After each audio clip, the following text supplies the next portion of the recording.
CG शिक्षा में आपका स्वागत है। मैं कांची केशरवानी कक्षा 12वीं जीव विज्ञान में अध्याय नंबर 6 वंशागतिकी के आणविक आधार आपको बता रही थी। पिछले वीडियोज़ में हम लोगों ने देखा था डीएनए का आणविक संरचना कैसे होता है, वॉटसन और क्रिक मॉडल क्या होता है, उससे रिलेटेड कुछ और चीज़ें हैं, कुछ तथ्य हैं जिनको आज हम देखते हैं। उसके बाद हम लोग पढ़ेंगे डीएनए में द्विगुणन। सर्वप्रथम फ्रेडरिक मीसर नामक वैज्ञानिक थे 1889 में। इन्होंने क्या किया था, कोशिकाओं से नाभिकीय अम्लों को पृथक किया। कोशिका जो होते हैं उसका जो नाभिक होता है, नाभिक अर्थात क्या हो गया आपका केंद्रक, है ना। कोशिका है उसका नाभिक मतलब हो गया उसका केंद्रक। तो केंद्रक में जो आनुवांशिक अम्ल है, नाभिकीय अम्ल है, मतलब नाभिक में जो अम्ल पाए जाते हैं, एसिड थे, उसको किसने पृथक किया था? सर्वप्रथम फ्रेडरिक मीसर ने। उसे क्या नाम दिया था? न्यूक्लिन नाम दिया था। क्या नाम दिया था? न्यूक्लिन। ऑल्टमैन ने अम्लीय गुणों के कारण इसका नाम क्या नाम रखा? ऑल्टमैन नामक वैज्ञानिक ने अम्लीय गुण होने के कारण इसका नाम रखा था न्यूक्लिक अम्ल। नाभिकीय अम्ल कितने प्रकार के होते हैं? तो नाभिकीय अम्ल 2 प्रकार के होते हैं। पहला है डीएनए और आरएनए। 2 प्रकार की आनुवांशिक पदार्थ होती है, हमको पता है, तो इसको हम लोग नाभिकीय अम्ल भी बोल सकते हैं। क्यों? क्योंकि इनमें एसिडिक नेचर होता है, अम्लीय इसका जो व्यवहार होता है वो अम्लीय होता है, अम्ल के जैसे होता है। दूसरा चीज़, ये नाभिक में होते हैं, इसलिए इसको बोलते हैं नाभिकीय अम्ल। डीऑक्सोराइबोज शर्करा की उपस्थिति के कारण डीऑक्सीराइबोज शर्करा, हम लोग पढ़े थे पेंटोज शर्करा। पेंटोज शर्करा का नाम क्या है? वो तो संरचना के कारण उसको पेंटोज संरचना बोले थे। 5 जो उसकी आकृति होती है पेंटोज, उसके कारण उसको हम लोग पेंटोज संरचना, पेंटोज शर्करा बोले थे। लेकिन उसका असली में नाम होता है, एक्चुअल में नेम होता है उसका डीऑक्सीराइबोज। उसकी उपस्थिति के कारण डीएनए का नामकरण किया गया था डीऑक्सीराइबोज न्यूक्लिक एसिड, है ना। ये है डीऑक्सीराइबोज न्यूक्लिक एसिड। इसकी संरचना को समझने के लिए एक वॉटसन और क्रिक ने मॉडल प्रस्तुत किया था, जिसको हम लोग पिछले वीडियो में हम लोगों ने देखा था, पढ़ा था। उसके बारे में कैसे होता है, उसका आणविक संरचना कैसे होता है, उसका पूरा जो स्ट्रक्चर होता है वो कैसे होता है, कितने कितने अणुओं से मिलकर बना होता है, कितने प्यूरिन होते हैं, कितने पिरिमिडिन होते हैं, सारी चीज़ों को हम लोगों ने जाना था। वॉटसन एवं क्रिक ने ही डीएनए की पुनरावृत्ति की विधि को समझाने के लिए अर्धसंरक्षी विधि प्रस्तावित की। वॉटसन और क्रिक नामक जो वैज्ञानिक थे, उन्होंने क्या किया, डीएनए को पुनरावृत्ति, डीएनए की पुनरावृत्ति क्या होता है, रेप्लिकेशन क्या होता है, मतलब एक डीएनए से दो नए डीएनए स्ट्रैंड का जो फॉर्मेशन होता है, निर्माण होता है, उसको बोलते हैं डीएनए की पुनरावृत्ति। इसको समझाने के लिए अर्धसंरक्षी विधि प्रस्तावित की। अर्धसंरक्षी विधि क्या होता है हम लोग आगे पढ़ेंगे। डीएनए की पुनरावृत्ति जब हम लोग पढ़ेंगे, डीएनए रेप्लिकेशन, डीएनए में पुनरावृत्ति या डीएनए में द्विगुणन, उसके पश्चात हम लोग पढ़ेंगे अर्धसंरक्षी विधि। जे केरेंस एवं मेसेल्सन तथा स्टॉल, जे केरेंस नामक वैज्ञानिक थे एवं मेसेल्सन नामक और तथा स्टॉल नामक वैज्ञानिक थे। उन्होंने डीएनए पुनरावृत्ति की अर्धसंरक्षी विधि का प्रायोगिक सत्यापन किया। अर्धसंरक्षी विधि जो है उसका प्रायोगिक सत्यापन किसने किया था? वॉटसन एवं क्रिक ने बताया था इस मॉडल को, और इसका प्रस्तावित अर्धसंरक्षी विधि को प्रस्तावित किसने किया था? तो वॉटसन एवं क्रिक ने। लेकिन जे केरेंस और मेसेल्सन नामक जो वैज्ञानिक थे, उसके साथ साथ जो स्टॉल नामक वैज्ञानिक थे, उन्होंने डीएनए की पुनरावृत्ति के प्रायोगिक सत्यापन किया, प्रैक्टिकली बताया कि ये सत्य है। डीएनए में ए एवं सी नामक प्यूरिन तथा एडेनिन और साइटोसिन नामक प्यूरिन तथा थाइमिन नामक पिरिमिडिन्स पाए जाते हैं। ये हम लोगों ने कल देखा ही था वीडियो में। अब है डीएनए के प्रकार। डीएनए कितने प्रकार के होते हैं और कौन कौन से डीएनए का प्रकार होता है ये देखते हैं हम लोग। तो कुंडलन पर आधारित, मतलब डीएनए हमारा कैसे है, इस प्रकार की संरचना है डीएनए की, है ना। इस ऐसा सर्पिलाकार संरचना है। तो ये सर्पिलाकार संरचना क्यों है? क्योंकि ये मुड़ा हुआ है। मुड़ा हुआ है अर्थात ये क्या है? कुंडलित है। तो कुंडलित संरचना के आधार पर DNA based on coiling, coiling मतलब क्या होता है? मुड़ा होता है जो संरचना, उसको बोलते हैं कॉइलिंग, है ना। वॉटसन और क्रिक द्वारा प्रतिपादित डीएनए मॉडल को राइट हैंडेड दक्षिणा कुंडलन प्रदर्शित करता है। राइट हैंड से ये क्या करता है? कुंडलन प्रदर्शित करता है। इसे बी डीएनए कहा जाता है, जो राइट हैंडेड होता है। राइट हैंडेड डीएनए जो होता है उसको क्या बोलते हैं? बी डीएनए बोलते हैं। वॉटसन एवं क्रिक मॉडल ने बी डीएनए को ही दिया था, प्रस्तुत किया था। वॉटसन और जो क्रिक का जो मॉडल है वो बी डीएनए को ही प्रस्तुत करता है। क्लियर? आपको ये चीज़ पूछा जा सकता है कि वॉटसन और क्रिक का जो मॉडल है उसको कौन सा डीएनए बोलते हैं, तो उसमें आएगा आपका बी डीएनए। परंतु कुछ ऐसे डीएनए प्राप्त किए गए हैं जिनकी विशेषताएं क्या है, बी डीएनए से थोड़ी भिन्न है। मतलब अलग अलग सारी चीज़ें क्या होती है, अलग अलग होती है। तो इसमें भी बताया गया है कि कुछ कुछ और डीएनए जो हैं उनमें बी डीएनए से अलग कुछ तथ्य भी पाए जाते हैं। ऐसे कुछ प्रमुख प्रकार के डीएनए क्या क्या हैं देखते हैं। पहला है ए डीएनए। ये क्या होता है, इसका भी कुंडलन दक्षिणावर्त होता है, राइट हैंडेड होता है इसका भी जो कुंडलन होता है। परंतु इसके एक बीच में क्या होता है, न्यूक्लियोटाइड्स पाए जाते हैं। न्यूक्लियोसाइड्स और न्यूक्लियोटाइड्स में अंतर आपको समझ में आ गए थे, है ना। तो इसमें क्या पाया जाता है, दक्षिणावर्त होता है, लेकिन इसके एक बीच में न्यूक्लियोटाइड्स पाए जाते हैं। और जो न्यूक्लियोटाइड्स क्या होते हैं, काल्पनिक अक्ष पर लंबवत न होकर 20 अंश पर अव्यवस्थित होते हैं। क्या करते हैं, ये 20 अंश पर व्यवस्थित होते हैं। क्या बोल रहा है ये कि न्यूक्लियोटाइड्स जो होते हैं वो काल्पनिक अक्ष पर होते हैं, काल्पनिक अक्ष पर लंबवत नहीं होते, है ना, लंबे नहीं होते। ये क्या करते हैं, 20 अंश पर व्यवस्थित होते हैं। सी डीएनए, उसके बाद है दूसरा सी डीएनए। सी डीएनए क्या बोलता है कि यह दक्षिणावर्त कुंडलन युक्त होता है। ये भी, इसमें एक पीस में कितने न्यूक्लियोटाइड होते हैं, तो 9 न्यूक्लियोटाइड्स होते हैं। इसके एक पीस में कितने न्यूक्लियोटाइड्स होते हैं, तो 9 न्यूक्लियोटाइड्स होते हैं। उसके बाद है डी डीएनए। डी डीएनए क्या होता है, इसमें भी दक्षिणावर्त कुंडलन पाया जाता है। और इसमें क्या होता है कि एक पीस में 8 न्यूक्लियोटाइड्स पाए जाते हैं। ए डीएनए में क्या होता है, ए डीएनए जो होता है उसमें काल्पनिक न्यूक्लियोटाइड्स होते हैं जो 20 अंश पर व्यवस्थित होते हैं। फिर दूसरा बताया आपको सी डीएनए। सी डीएनए क्या होता है, इसमें ये भी दक्षिणावर्त कुंडलन युक्त होते हैं, जिसमें एक पीस में क्या होते हैं, 9 न्यूक्लियोटाइड्स होते हैं। फिर बताया आपको सी डीएनए तीसरा प्रकार, वो क्या बोलता है कि इसमें भी दक्षिणावर्त कुंडलन पाया जाता है, राइट हैंडेड कुंडलन होता है। और क्या होता है, इसके एक पीस में 8 न्यूक्लियोटाइड्स जो होते हैं वो प्रेजेंट होते हैं। फिर है 2 डीएनए, ये वामवर्ती कुंडलन होते हैं। वामवर्ती कुंडलन मतलब होता है लेफ्ट हैंडेड कुंडलन। क्या पाया जाता है, लेफ्ट हैंडेड कुंडलन, ठीक है। जिसमें क्या होता है, रीढ़ अथवा बैकबोन जो होता है वो जिग जैग होता है। जो इसका बैक साइड होता है वो कैसा होता है, इस प्रकार का दिखाई देता है, जिग जैग। इसकी जो एक पीच की लंबाई होती है वो एक पीच की लंबाई लगभग 45 एंगस्ट्रॉम होती है। कितनी होती है इसके एक पीच की लंबाई, 45 एंगस्ट्रॉम। तथा इसमें 12 न्यूक्लियोटाइड्स पाए जाते हैं। कितने न्यूक्लियोटाइड्स पाए जाते हैं, तो 12 न्यूक्लियोटाइड्स पाए जाते हैं। यह बी डीएनए की तुलना में कम हाइड्रेटेड होते हैं। रेखीय एवं वलयित डीएनए होते हैं। फिर होता है रेखीय या वलयित डीएनए। पहले हो गया आपका कुंडलन के आधार पर है, फिर है रेखीय और वलयित डीएनए। तो यूकैरियोटिक जीवों में केंद्रक में जो पाए जाने वाले डीएनए होते हैं यूकैरियोटिक और प्रोकैरियोटिक। आपको पता ही है कि यूकैरियोटिक क्या होता है और प्रोकैरियोटिक क्या होता है। तो यूकैरियोटिक जो जीव होते हैं उनके केंद्रक में जो डीएनए पाए जाते हैं वो क्या होते हैं, वो दोनों किनारों से स्वतंत्र होते हैं। कैसे होते हैं, दोनों किनारों से स्वतंत्र होते हैं।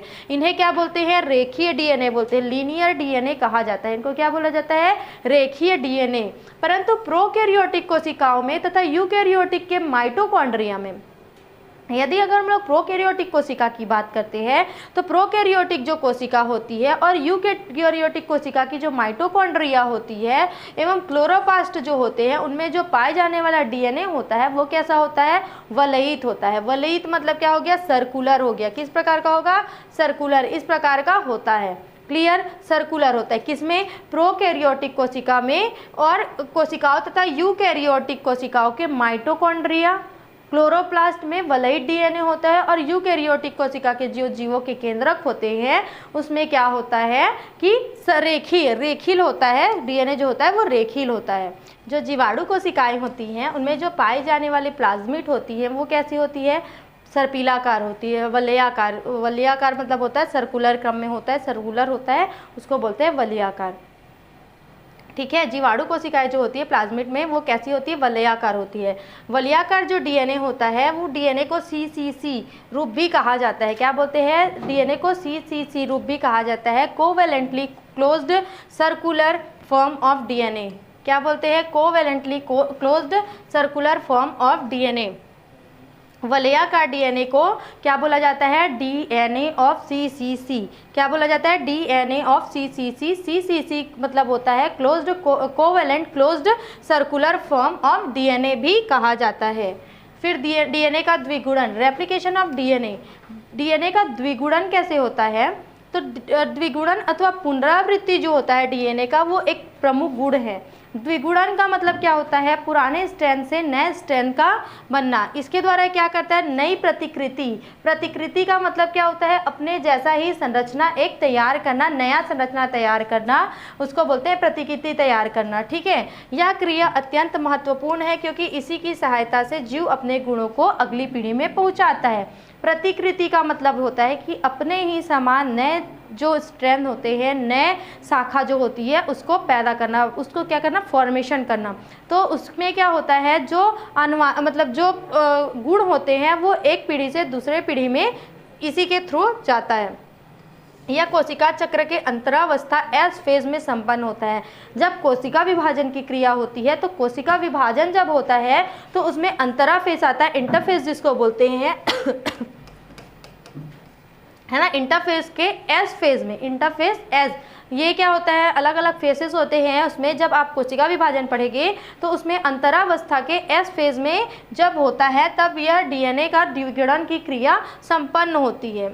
इसमें पहले लोगों में अनिश्चितता की स्थिति थी। अनिश्चितता का मतलब होता है कि उन लोगों को डाउट था कि ये ऐसा किस फेज में होता है, ये द्विगुणन होता है या नहीं, प्रतिकृति तैयार कैसे होती है।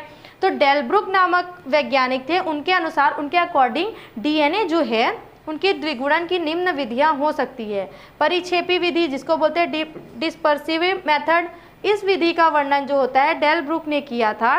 डेलब्रुक ने बताया, इसको क्या बोलते हैं, परिक्षेपी विधि। इस विधि में जो द्विगुणन होता है उसके समय पैतृक डीएनए के दोनों स्ट्रैंड अपनी संपूर्ण लंबाई में छोटे छोटे खंडों में टूट जाता है। क्या कर लेता है, इस विधि में जब द्विगुणन होता है परिक्षेपी विधि में, तो जो डीएनए होता है द्विगुणन के समय क्या करता है, पैतृक जो डीएनए होता है वो दोनों जो संपूर्ण लंबाई होते हैं। देखो हम लोग क्या पढ़ते हैं, जब हम लोग एक नॉर्मल डीएनए पढ़ते हैं तो इस प्रकार की स्ट्रैंड होती है, इस प्रकार की स्ट्रैंड दिखाई देती है हमको। तो इसमें कौन कौन से स्ट्रैंड होते हैं, एक ये वाला स्ट्रैंड होता है, एक ये वाला स्ट्रैंड होता है, दो प्रकार के स्ट्रैंड होते हैं इसमें।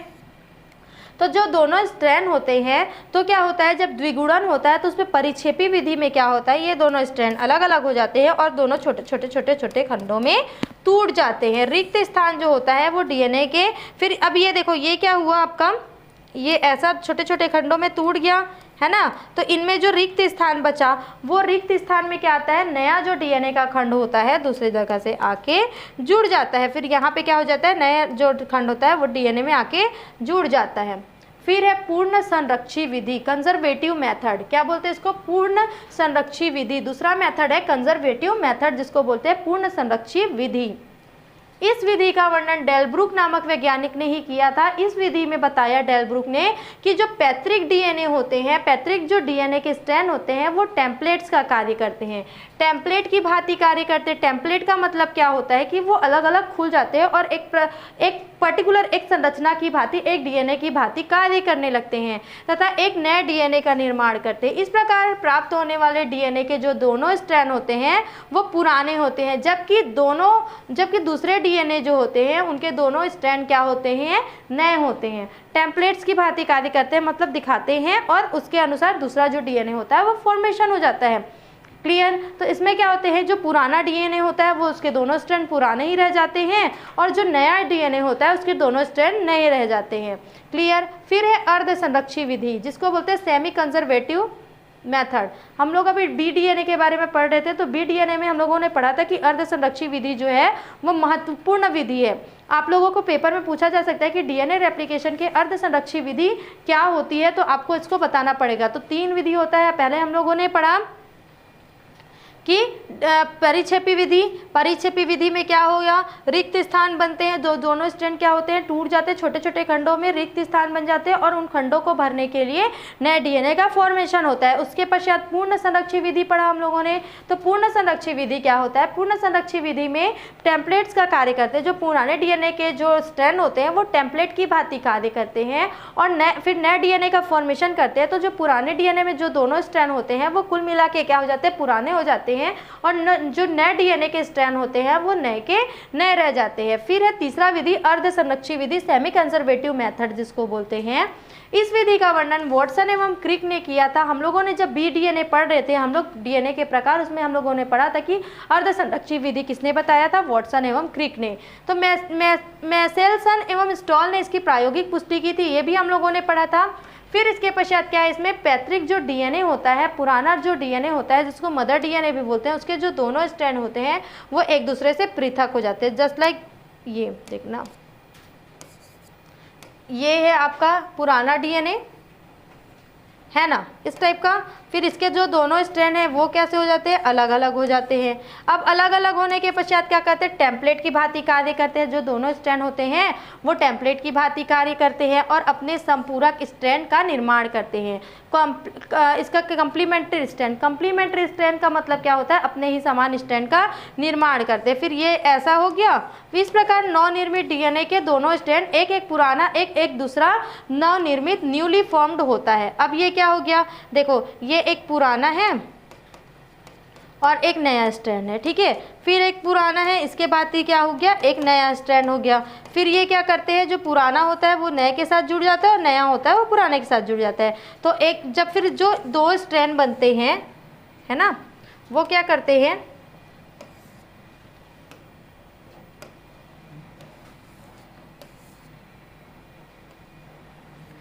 ये जो आपका पर्पल कलर का है वो नया स्ट्रैंड है और एक पुराना स्ट्रैंड है। तो जब दूसरी बार होता है, जब दोनों जुड़ जाते हैं, तो जब दो डीएनए का निर्माण होता है तो एक में क्या होता है, एक स्ट्रैंड जो होता है वो पुराना होता है और एक स्ट्रैंड जो होता है वो नया होता है। क्लियर, समझ में आ गया। इसे ही क्या बोलते हैं, अर्धसंरक्षी डीएनए द्विगुणन। क्या बोलते हैं, अर्धसंरक्षी डीएनए द्विगुणन। ये आपका semi conservative model, conservative model और डिस्परेसिव मॉडल। डिस्परेसिव मॉडल को बोलते हैं परिक्षेपी विधि। क्या बोलते हैं इसको, परिक्षेपी विधि। इसमें क्या होता है, पेरेंटल जो होता है वो अलग अलग टूट जाता है और जो बीच का रिक्त स्थान होता है उसमें नया डीएनए आके जुड़ जाता है। ये ब्लू वाला दिख रहा है, ये है आपका परिक्षेपी विधि। फिर है पूर्ण संरक्षी विधि। क्या है ये, पूर्ण संरक्षी विधि।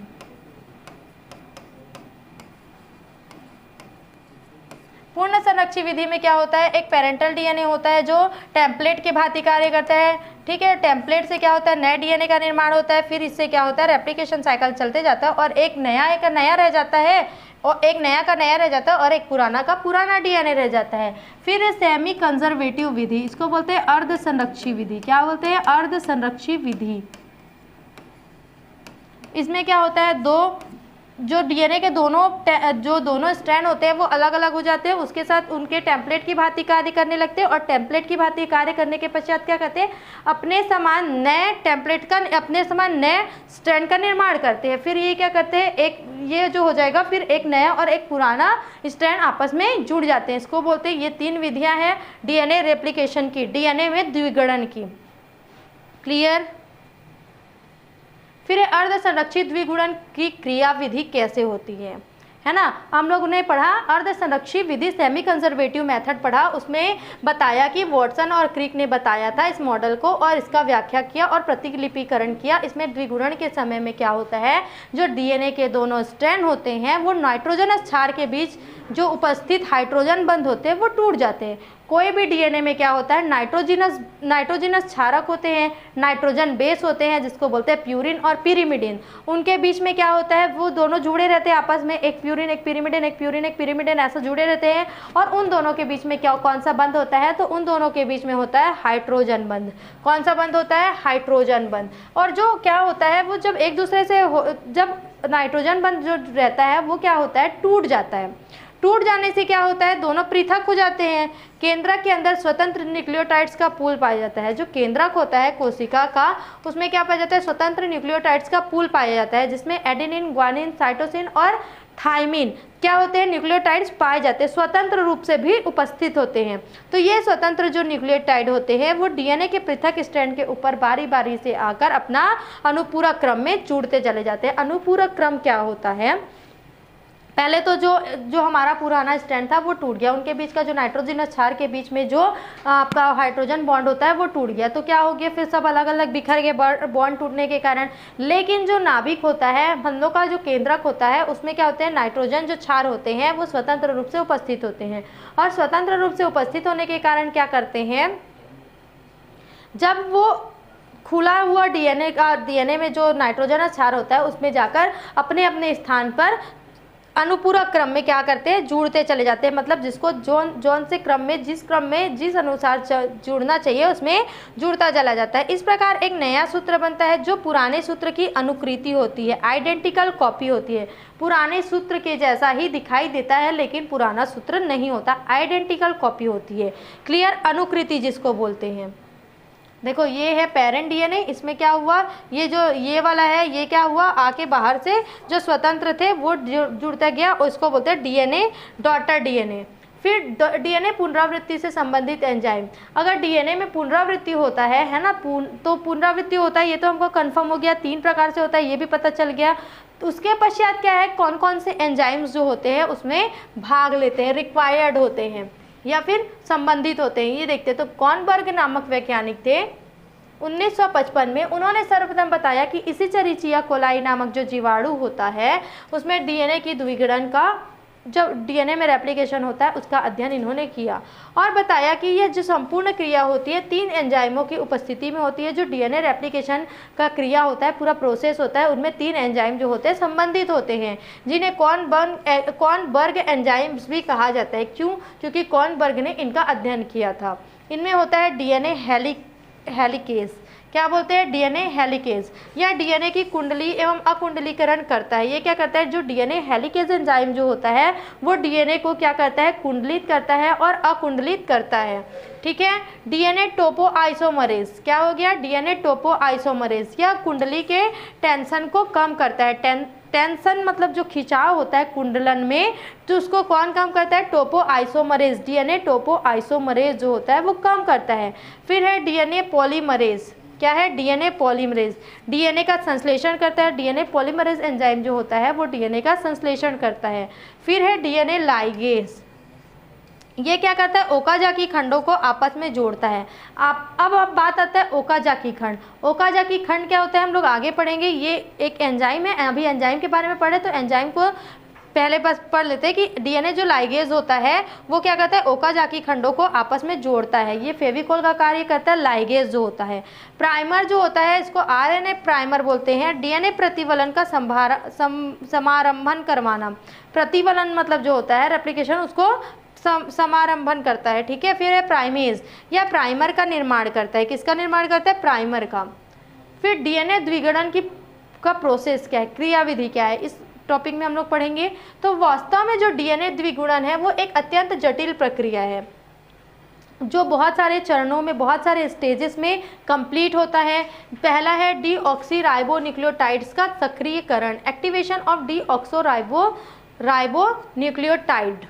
क्लियर, क्या होता है, पहले डीऑक्सीराइबोन्यूक्लियोटाइड्स का सक्रियकरण।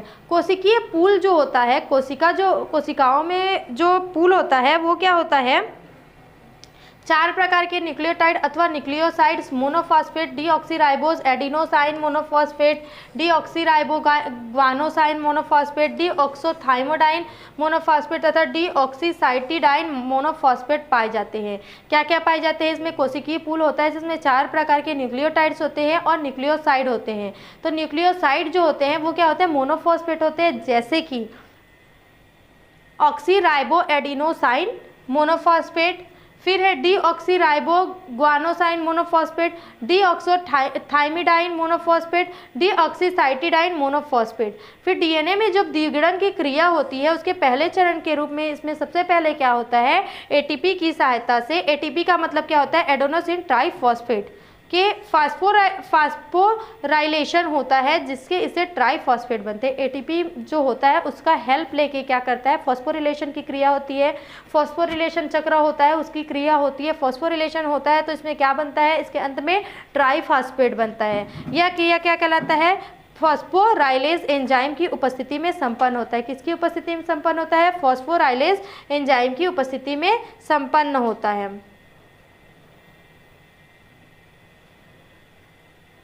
फिर है formation of reconjugation of initiation point, समारंभन बिंदु का निर्माण। Formation of reconjugation of initiation point, ठीक है। दूसरा प्रोसेस है ये डीएनए की पुनरावृत्ति जब होती है अथवा डीएनए का जब द्विगुणन होता है तो एक विशिष्ट बिंदु से शुरू होता है। जब डीएनए में पुनरावृत्ति होता है या जब डीएनए में द्विगुणन होता है तो कहीं ना कहीं से इसका स्टार्टिंग पॉइंट होता होगा, तो वही स्टार्टिंग पॉइंट है, उसको बोलते हैं ओरिजिन पॉइंट, है ना। इसको क्या बोलते हैं, समारंभन बिंदु या फिर ओरिजिन पॉइंट बोलते हैं। या डीएनए के अणु के अत्यंत लंबे होने के कारण उस पर समारंभन बिंदु बन जाता है। जब डीएनए का जो लंबाई होता है वो बढ़ जाता है तो उसमें समारंभन बिंदु बन जाता है। यह क्रिया किस प्रकार की होती है, 3 प्रकार की एंजाइम अथवा प्रोटीन्स की सहायता से संपन्न होती है। पहला है डीएनए विकुंडलन प्रोटीन, कुंडल अस्थायी कारक प्रोटीन। पहला है डीएनए विकुंडलन प्रोटीन। डीएनए विकुंडलन प्रोटीन मतलब होता है जो कुंडलित अवस्था होता है उसको खोलने का कार्य करता है। फिर है कुंडल अस्थायी कारक प्रोटीन, हेलिक्स डीएक्सिबलेजिंग प्रोटीन, एचडीपी बोलते हैं जिसको। फिर डीएनए गायरेज है जिसको समारंभन बिंदु से दोनों और डीएनए के जो स्ट्रैंड होते हैं, जो डीएनए गायरेज होता है उसके कारण जो डीएनए के दोनों अणु होते हैं वो क्या करते हैं, खुलते जाते हैं। जो कुंडलियन होते हैं वो अलग अलग होते जाते हैं। इसके फलस्वरूप वाई आकार का द्विगुणन जब ऐसा खुलता जाता, ये है ऐसा, तो जब ये खुलता जाता है तो इस प्रकार का दिखाई देने लगता है। ये उल्टे वी आकार का दिखाई देने लगता है ना। फिर है आरएनए प्राइमर का निर्माण, फॉर्मेशन ऑफ आरएनए प्राइमर। समारंभन बिंदु पर डीएनए द्विगुणन के पहले आरएनए के एक छोटे से खंड का निर्माण करता है। जो डीएनए का एक शाखा खुल जाता है तो उसमें से क्या होता है, आरएनए के एक खंड का निर्माण करता है। इस आरएनए प्राइमर कहते हैं। इसका निर्माण क्यों होता है, आरएनए प्राइमेज की सहायता से होता है। यह कुछ ही समय तक रहता है तथा बाद में यह नष्ट हो जाता है। फिर है डीएनए की नई श्रृंखला का निर्माण, formation of new DNA strand. मात्र डीएनए श्रृंखला में दोनों जब पृथक हुए स्ट्रैंड होते हैं वो टेम्पलेट के समान कार्य करते हैं। जो डीएनए की नई श्रृंखला होती है, formation of new DNA strand, उसमें क्या होता है, जो मातृ श्रृंखला होती है मतलब जो पुरानी डीएनए होती है वो क्या करती है, दोनों पृथक हुए स्ट्रैंड को क्या करती है, दो अलग अलग जो डीएनए होते हैं वो पृथक हो जाते हैं तो उनको क्या करती है, टेम्पलेट के समान कार्य करते हैं, जिसके ऊपर क्या होता है, नए स्ट्रैंड का निर्माण होता है। यह क्रिया क्या कराती है, डीएनए पॉलीमरेज की सहायता से संपन्न होती है। जो टेम्पलेट्स की भांति कार्य करते हैं वो किसके कारण होता है, पॉलीमरेज के कारण होता है। प्रोकैरियोट्स जो होते हैं, प्रोकैरियोटिक जो कोशिकाएं होती है या फिर प्रोकैरियोटिक कोशिकाओं वाले जो जीव होते हैं वो क्या करते हैं, ये एंजाइम जो होता है 3 प्रकार का होता है, डीएनए पॉलीमरेज 1, 2 और 3। ये सभी टेम्पलेट के ऊपर अनुपूरक क्रम में न्यूक्लियोटाइड को 5'3" की दिशा में जोड़ने में सक्षम होते हैं। हम लोगों जो वॉटसन और क्रिक का जो डीएनए मॉडल पढ़ा था हम लोगों ने, वो क्या था, 5 और 3 वाला था, 5 और 3 सिरा वाला था, है ना। तो इसमें क्या होता है, जोड़ने में सक्षम होता है। डीएनए प्रतिलिपिकरण अथवा द्विगुणन में मुख्य रूप से डीएनए पॉलीमरेज 3 भाग लेता है। जब डीएनए का द्विगुणन होता है या प्रतिलिपिकरण होता है तो उसमें डीएनए पॉलीमरेज जो होता है वो कार्य करता है। जो क्या करता है, डीएनए को रिपेयर करता है। कुछ जीवों में 4 और 5 एंजाइम भी होते हैं जो SOS डीएनए पॉलीमरेज की तरह कार्य करते हैं। सर्वप्रथम डीएनए पॉलीमरेज एंजाइम जो होता है वो डीएनए के टेम्पलेट से जुड़ता है। उसके पश्चात क्या होता है, इसमें अणु जो टेम्पलेट पर धीरे धीरे 5'3" दिशा में गमन करने लगते हैं। इसके साथ क्या होता है, न्यूक्लियोटाइड जो फॉस्फेट होता है जैसे GTP, DATP, DCTP तथा DTTP टेम्पलेट पर अनुपूरक अथवा कॉम्प्लीमेंट्री रूप से जुड़ते जाते हैं। चूँकि नए डीएनए के स्ट्रैंड जो होते हैं हमेशा 5'3" दिशा में होते हैं। मातृ डीएनए के दोनों स्ट्रैंड पर यह क्रिया विपरीत दिशा में संपन्न होते हैं। जब एक टेम्पलेट होता है उस टेम्पलेट के ऊपर डीएनए का प्रतिलिपिकरण होता रहता है, मतलब वैसा ही टेम्पलेट जो होता है वह बनने लगता है तो लीडिंग स्ट्रैंड कहलाता है। वो क्या कहलाता है, लीडिंग। यह स्ट्रैंड जो होता है वो क्या कहलाता है, लीडिंग स्ट्रैंड। क्लियर। देखो ये क्या है, ये SSB है, ये टोपियोमर है, ठीक है। ये क्या करता है, हेलिकेज होता है, यहाँ से ये बढ़ते जाता है। फिर जो 3'5" एंड होता है, लैगिंग स्ट्रैंड और लीडिंग स्ट्रैंड। तो जो टेम्पलेट के ऊपर डीएनए का प्रतिलिपिकरण होता रहता है उसको बोलते हैं लीडिंग स्ट्रैंड। परंतु जो दूसरा टेम्पलेट होता है जो टुकड़ों में संपन्न होता है उसको क्या बोलते हैं, पश्चगामी अथवा लैगिंग स्ट्रैंड कहते हैं। जो नए बने हुए डीएनए के टुकड़े को ओकाजाकी खंड कहलाता है। नया जो डीएनए होता है, डीएनए से नया जो डीएनए बनता है उसको क्या बोलते हैं, ओकाजाकी खंड बोलते हैं। क्लियर। अब उसके पश्चात है आरएनए प्राइमर का उच्छेदन। लैगिंग स्ट्रैंड पर प्रत्येक ओकाजाकी खंड के पहले आरएनए प्राइमर का निर्माण होता है। किसका निर्माण होता है? आरएनए प्राइमर का निर्माण। जब ओकाजाकी खंडों का निर्माण पूर्ण हो जाता है, अर्थात नए डीएनए का जो स्ट्रैंड होता है वो बन जाता है, तो इसे आरएनए प्राइमर का उच्छेदन होता है। इस प्रकार बने अंतराल में जो डीएनए पॉलीमरेज 1 की सहायता से डीएनए का निर्माण होता है। समझ में आ गया? उसके बाद है ओकाजाकी खंडों का जुड़ना। ओकाजाकी खंड क्या होते हैं कि जो एक स्ट्रैंड होता है, नया स्ट्रैंड, और दूसरा नया स्ट्रैंड जब आपस में जुड़ना होता है तो इसका क्या होता है, दोनों स्ट्रैंड टेम्पलेट आपस में पूरी होने के पश्चात जो निकटवर्ती ओकाजाकी खंड होते हैं वो आपस में 5' एंड सिरे से लाइगेज एंजाइम की सहायता से जुड़ते जाते हैं। फलतः डीएनए की दो संपूर्ण श्रृंखलाएं तैयार हो जाती है। उसके पश्चात होता है कि जो डीएनए होता है उसमें रिपेयर और प्रूफ रीडिंग होता है। डीएनए में रिकवर का मतलब क्या होता है, जो क्षार युग्म होते हैं वो क्या होते हैं, द्विगुणन के समय इनके क्षार युग्म में जो टेम्पलेट्स होते हैं उसके ऊपर नए सिरे में जुड़ते हैं। ऐसी स्थिति में क्या होती है कि पूरी संभावना होती है कि इसमें कुछ गैर अनुपूरक नॉन कॉम्प्लीमेंट्री, मतलब जो अलग अलग प्रकार के जो आपके नाइट्रोजन बेस हैं वो जुड़ने चले जाते हैं। तो ये क्या हो जाता है, इसे ठीक करने की दो प्रक्रिया कोशिकाओं में पाई जाती है। ये कौन कौन सी प्रक्रियाएं हैं? तो डीएनए पॉलीमरेज 1 डीएनए के स्ट्रैंड में होने वाले क्षार अनुक्रम की गड़बड़ी को क्या करते हैं, पहचान लेते हैं। डीएनए पॉलीमरेज 1 जो होता है वो गड़बड़ी को पहचान लेता है। उसके पश्चात वो फौरन पीछे आकर इसे सही न्यूक्लियोटाइड की सहायता से ठीक करता है। फिर दूसरा बोल रहा है कि कभी कभी जब डीएनए पॉलीमरेज थाइमिन और यूरेसिल में पहचान नहीं कर पाता है। थाइमिन और यूरेसिल क्या होता है, जो थाइमिन होता है वो डीएनए में पाया जाता है और जो यूरेसिल होता है वो किस में पाया जाता है, आरएनए में। तो कभी कभी जो डीएनए पॉलीमरेज होता है वो इन दोनों में विभेद नहीं कर पाता, डिफरेंस नहीं कर पाता है, तो क्या होता है, वो जुड़ जाता है। इसे सही करने के लिए अन्य एंजाइम की सहायता लेनी पड़ती है।